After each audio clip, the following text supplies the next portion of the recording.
Setelah bokapnya Lia bilang bakalan jadiin gue tunangannya Lia, gue terdiam selama beberapa saat dan kemudian bilang, "Gas, saya siap bapak." Maksud gue, "Ya pak, saya bersedia." Nah ya itu maksud gue. Gue setelah itu menatap wajah Lia yang sudah mulai merah kayak tomat. Singkat cerita, hari kelulusan angkatan kelas 3 sudah tiba. Gue ngucapin selamat ke Kak Lia karena dia udah berhasil buat masuk SMA favoritnya yang emang dari dulu dia mau. Dan kemudian gue dikasih pelukan hangat sama Kak Lia. Dan dia juga bilang ke gue harus bisa semangat belajar supaya mereka bisa bareng di SMA nanti. Gue ngeiyain dan bertekad untuk berubah. Dan setelah momen itu 1 tahun gue di kelas 9 full dengan belajar. Karena gue mau se-SMA dengan Kak Lia. Dan hari yang gue tunggu-tunggu akhirnya tiba. Gue di sini kaget banget karena nilai rapot gue itu jelek banget. Meskipun nilai kelas 9 gue rata-rata nilainya 90 ke atas, tapi nilai kelas 7 dan 8 gue rata-rata 70 sampai 80 doang. Gue sedih banget di situ karena ngira gue nggak bakalan bisa masuk satu SMA yang sama kayak Kak Lia gara-gara nilai gue kurang. Tapi entah kenapa gue yang nekat daftar jalur nilai di SMA yang sama kayak Kak Lia itu ternyata gue keterima. Meskipun di urutan paling bawah gue nggak ada masalah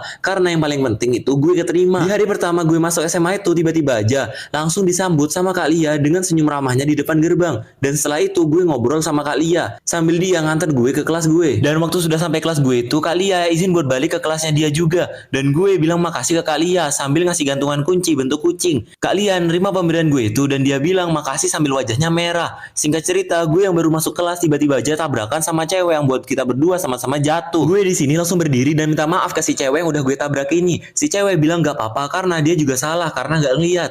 Dan waktu kita saling natap itu tiba-tiba aja si cewek ini diam 1000 bahasa dan terus natap gue sambil matanya berkaca-kaca. Gue kebingungan nanyain ke dia kenapa natap gue sampai sebegitunya. Dia kemudian bilang maaf dan langsung lari keluar kelas ninggalin gue. Singkat cerita waktu istirahat pertama itu gue yang baru masuk SMA ini malas buat kemana-mana dan milih di kelas aja sambil ngerjain tugas dari guru sama beberapa teman baru gue di SMA. Dan waktu lagi sibuk-sibuk yang ngerjain tugas itu tiba-tiba aja cewek yang tadi pagi gue tabrak itu nyamperin meja gue dan nanya, "Lo Hans kan?" Gue yang heran langsung nanya dia balik kok bisa tahu nama gue. Dan di sini dia sambil senyum bilang kalau misalnya dia waktu kecil pernah hampir tenggelam dan dia ditolong sama gue. Gue akhirnya ngeh kalau misalnya dia itu Dila, cewek yang waktu kecil deket banget sama gue. Di sini akhirnya gue sama si cewek ngobrol banyak dan kemudian waktu dia udahan ngobrolnya dia balik ke mejanya. Dan setelah itu gue secara tiba-tiba dikerumunin sama anak-anak cowok kelas dan kemudian mereka nanya kok bisa gue akrab banget ngomongnya sama cewek paling cantik satu angkatan. Gue ngedenger itu baru ngeh kalau misalnya Dila itu cantik banget. Tapi karena di sini gue udah ada Lia, gue nggak mau macam-macam dan gak mau ngecewain Lia. Gue yang terus dikerumunin sama anak cowok-cowok cuman bisa bilang kalau misalnya Dila itu teman masa kecil gue doang, gak lebih. Dan singkat cerita waktu pulang sekolah Kak Lia datang ke kelas gue dan ngajak gue pulang bareng sama dia. Gue ngeiyain ajakannya Kak Lia buat pulang bareng sama dia. Dan ternyata waktu baru aja gue jalan sama Kak Lia itu dia tiba-tiba aja dipanggil sama Wakatos buat rapat. Gue yang sedikit kaget nanya ke Kak Lia, "Lo join OSIS ya?" Dia bilang sambil malu-malu kalau misalnya dia itu ketua OSISnya. Gue yang denger itu cuman bisa bengong dan setelah itu Kak Lia minta maaf